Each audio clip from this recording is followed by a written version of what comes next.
Hello everyone. तो इस video में हम लोग SSCGD 2026 जीके जीएस सीरीज़ का हम लोग प्रैक्टिस सेट नंबर 3 सॉल्व करने वाले हैं। तो चलिए ये वीडियो हम लोग शुरू करते हैं। सबसे पहला क्वेश्चन पूछ रहा है कि व्हेन वाज द संपूर्ण ग्रामीण रोजगार योजना लॉन्च। संपूर्ण ग्रामीण रोजगार योजना कब शुरू की गई थी? हम लोग ये जानते हैं कि संपूर्ण ग्रामीण रोजगार योजना 2001 में शुरू की गई थी। Which Indian musician and sitar player is the founder of the national orchestra of India. कौन से भारतीय संगीतकार और सितार वादक ने नेशनल ऑर्केस्ट्रा ऑफ इंडिया की स्थापना की थी? तो national orchestra of India Ravi Shankar ji ने शुरू की थी। रविशंकर जी ने शुरू की थी। उस ऑर्केस्ट्रा का नाम क्या था? उस ऑर्केस्ट्रा का नाम क्या था? वाद्य वृंदा था। एक मिनट, वाद्य वृंदा था। और शुरू कब किया था इन्होंने? शुरू किया था 1952 में। 1952 में इन 1952 Indian musicians and sitar player founded the national orchestra of India. उनका नाम क्या था? उनका नाम था पंडित रविशंकर। और उस ऑर्केस्ट्रा का नाम क्या था? वाद्य वृंदा। और कब शुरू किया था? 1952 में शुरू किया था। और पंडित रविशंकर को इंडियाज़ हाईएस्ट सिविलियन अवार्ड मिला हुआ है। उस अवार्ड का नाम क्या है? भारत रत्न। भारत रत्न। और इनको ये अवार्ड कब मिला है? इनको ये अवार्ड मिला है 1992 में। तो इस क्वेश्चन में हम लोग तीन चीज़ देखें कि which Indian musician and sitar player is the founder of Indian national orchestra of India. तो इनका नाम हो जाएगा पंडित रविशंकर। इन्होंने शुरू कब किया? 1952 में किया। किस नाम से किया? वाद्य वृंदा के नाम से किया। और पंडित रविशंकर जी को भारत रत्न मिला। कब मिला? 1992 में मिला। सॉरी, 1992 में नहीं मिला, एक मिनट, 1999 में मिला। गलती से 1992 बोल दिया। 1999 में इनको मिला भारत रत्न। तो इस बात के लिए माफ़ी चाहूँगा। पंडित रविशंकर को भारत रत्न मिला 1999 में। 1992 को भूल जाइए, 1999 में इनको मिला भारत रत्न। उस ऑर्केस्ट्रा का नाम क्या था? वाद्य वृंदा था। 1952 में इन्होंने शुरू किया। किन्होंने? रविशंकर जी ने। तो इस क्वेश्चन में पूछ रहा है कि which of the following is not a famous folk dance of Rajasthan. तो निम्नलिखित में से कौन सा राजस्थान का प्रसिद्ध लोक नृत्य नहीं है? तो इस क्वेश्चन में आंसर क्या हो जाएगा? तुर्रा कलंगी भवई। हाँ, तो इसका आंसर क्या हो जाएगा? इसका आंसर हो जाएगा तुर्रा कलंगी। क्योंकि भवई आपको राजस्थान में देखने को मिलता है, कलबेलिया मिलता है, कच्ची घोड़ी मिलता है, और ये तुर्रा कलंगी नहीं मिलता है। ये तुर्रा कलंगी नहीं मिलता है। ये जो तुर्रा कलंगी है, ये एक आर्ट है फाट सिंगिंग का। ये एक आर्ट है फाट सिंगिंग। ये आप याद रखिएगा, फाट सिंगिंग। हाँ, इस वर्ड को आप लोग याद रखेंगे। तुर्रा कलंगी फाट सिंगिंग का एक आर्ट फॉर्म है। और ये तुर्रा कलंगी जो है वो दो अलग अलग चीज़ है। तुर्रा मतलब क्या होता है? तुर्रा और क्या है? एक कलंगी। तुर्रा और कलंगी है। तुर्रा क्या है? तुर्रा है और कलंगी है। तुर्रा का मतलब क्या होता है? शिवा। और कलंगी का मतलब क्या होता है? पार्वती। इस तुर्रा कलंगी में तुर्रा का मतलब होता है शिवा और कलंगी का मतलब होता है पार्वती। फादर ऑफ तुर्रा अगर देखा जाए, फादर ऑफ तुर्रा मतलब इस डांस में तुर्रा के फादर को अगर देखा जाए, मतलब इसके जनक के रूप में किनको जाना जाएगा? तो एक हिंदू सेंट हुए। इसको मैं एक मिनट, हाँ, इसको अगर देखा जाए तो एक हिंदू सेंट हुए। उनका नाम क्या था? सेंट क्या नाम था उनका? तुकंगीर था शायद, तुकंगीर। हाँ, तुकंगीर था।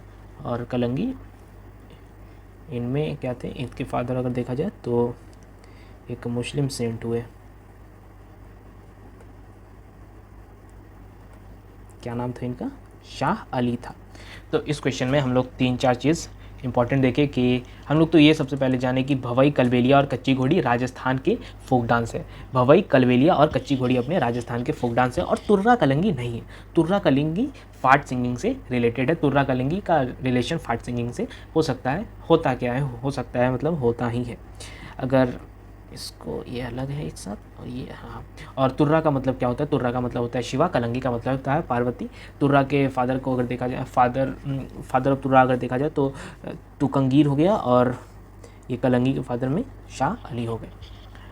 तो इस क्वेश्चन में पूछ रहा है कि Swang dance belong to which state. तो स्वांग नृत्य किस राज्य से संबंधित है? तो हम लोग ये जानते हैं कि स्वांग नृत्य हम लोग को बहुत सारे राज्यों में देखने को मिलता है। कौन कौन से राज्य में देखने को मिलता है? सबसे पहले तो ये हरियाणा हो गया।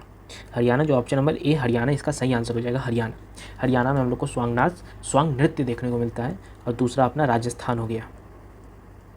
दूसरा अपना क्या हो गया, राजस्थान हो गया, तीसरा अपना मध्य प्रदेश हो गया, और चौथा अपना क्या हो गया, उत्तर प्रदेश हो गया। तो स्वांग नृत्य हम लोग को हरियाणा, राजस्थान, मध्य प्रदेश और उत्तर प्रदेश में देखने को मिलता है, और इन चारों में से हरियाणा यहाँ ऑप्शन नंबर ए में था, इसलिए इसको टिक करके आगे बढ़ेंगे हम लोग।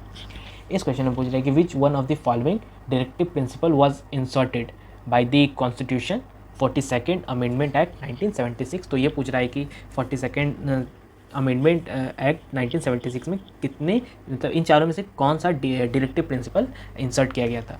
तो हम लोग ये जानते हैं कि टोटल ना, ये जो एक मिनट, टोटल 42nd में हम लोग को टोटल देखने को मिलता है चार नए आर्टिकल को इंसर्ट किया गया था। एग्जिस्टिंग आर्टिकल में 4 नए डायरेक्टिव प्रिंसिपल्स को ऐड किया गया था ओरिजिनल लिस्ट में। तो सबसे पहले हम लोग को देखने को मिलता है कि एक मिनट, इसको लिख कर ही बता देता हूँ। हाँ सबसे पहले हम लोग को देखने को मिलता है 39A, 39F देखने को मिलता है। और इसमें क्या बताया है कि इसमें बताया है कि to secure opportunities for healthy development of childrens. एक मिनट, जगह लगता है कम है, हाँ जगह कम है, तो इसको मैं बता देता हूँ मुँह पर ही, मतलब कितने कितने आर्टिकल ऐड हुए थे और उनमें से कौन सा आर्टिकल है इसमें, तो मैं बता देता हूँ। सबसे पहले तो आर्टिकल 39F ऐड हुआ, जो इसमें ये बताया कि अपॉर्चुनिटीज़ बनाए जाएंगे हेल्दी डेवलपमेंट ऑफ चिल्ड्रंस के लिए। और 39A भी ऐड हुआ था, 39A ऐड हुआ था कि इसमें प्रोवाइड किया जाएगा free legal aid to poors, मतलब इसमें फ्री लीगल एड दिए जाएंगे पुअर्स को। और एक और ऐड हुआ था, मतलब टोटल में 4 ऐड हुए हैं इस 42nd अमेंडमेंट एक्ट 1976 में। टोटल में 4 डायरेक्टिव प्रिंसिपल्स ऐड हुए थे। पहला ये था 39F, 39A था, और उसके बाद क्या था 43A है। इसमें क्या है, इसमें participation of workers in the management of industries के बारे में बताया गया है। और एक और क्या था, एक और था अपना 48A protect and improve the environment and safeguarding of wildlife and forest के बारे में बताया गया था। तो इसमें से हम लोग देखेंगे कि कौन से अपना आर्टिकल मिल रहा है। तो इसमें हम लोग देख पा रहे हैं कि 48A हम लोग को ऑप्शन नंबर बी में देखने को मिलता है, वही सेम चीज़, protection and improvement of environment and safeguarding of forest and wildlife. Option number B इसका एकदम सही आंसर हो जाएगा। तो इसमें हम लोग क्या क्या देखें कि 42nd अमेंडमेंट एक्ट 1976 में हम लोग को टोटल 4 DPSP डायरेक्टिव प्रिंसिपल्स को ऐड किया गया था। कौन कौन सा, 39F, 39A, 43A और 48A को ऐड किया गया था। Who among the following wrote the book business at the speed of thought. तो इसके बारे में हम लोग ये जानते हैं कि business at the speed of thought Bill Gates द्वारा पब्लिश किया गया था। बिल गेट्स ने ये बुक लिखा है। कब पब्लिश किया गया था, 1999 में इसे पब्लिश किया गया था। In which of the following sports apart from volleyball do player makes use of screen technique. तो इसका हम लोग बास्केटबॉल जानते हैं, बास्केटबॉल में स्क्रीन टेक्निक का यूज़ किया जाता है। बास्केटबॉल में स्क्रीन टेक्निक का यूज़ किया जाता है और वॉलीबॉल में भी यूज़ किया जाता है। Which of this statement is correct about Tulika मान। तुलिका मान के बारे में कौन सा स्टेटमेंट सही है। तो हम लोग ये देखेंगे कि she is related to the sports of Indian judo से ये ताल्लुक़ रखती है, तो ये बिल्कुल सही है, ये स्टेटमेंट अपना सही है। She competes in the 87 weight class, गलत है ये। She won a silver medal at 2022 Commonwealth Games, ये भी सही है। She won a bronze medal at the 2020 Olympic game, गलत है। तो अपना आंसर क्या हो जाएगा, अपना आंसर हो जाएगा ए और सी। ऑप्शन चेक करना है हम लोग को, बी एंड सी गलत है, डी एंड सी गलत है, A and C. Option number C इसका एकदम सही आंसर हो जाएगा, क्योंकि ये जूडो से रिलेटेड है और इन्होंने सिल्वर मेडल जीता 2022 में कॉमनवेल्थ गेम्स में। ऑप्शन नंबर सी इसका एकदम सही आंसर हो जाएगा। The first all women operated clean street food hub Mauli was inaugurated as which place. पहला पूर्णतः महिलाओं द्वारा संचालित स्वच्छ स्ट्रीट फूड हब मौली किस स्थान पर उद्घाटित किया गया था। तो इसके बारे में हम लोग जानते हैं कि कांडिवली महाराष्ट्र में किया गया था, कांडिवली महाराष्ट्र में किया गया। इसमें हम लोग देख रहे हैं कि dash unveiled the free AI framework to drive ethical AI adoption in finance. Dash ने वित्त में नैतिक AI अपनाने का बढ़ावा देने के लिए फ्री AI फ्रेमवर्क का अनावरण किया। सीधा आंख बंद करके RBI, option number A RBI इसका एकदम सही आंसर हो जाए।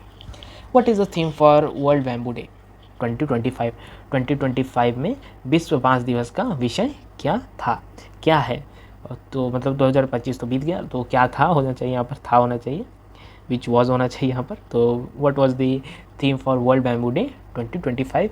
तो इसका जानते हैं हम लोग, next generation bamboo solution innovation and design. इसको आप लोग ध्यान नहीं देंगे, ये करेक्ट करते समय मतलब उसके समय गलती हो गया होगा,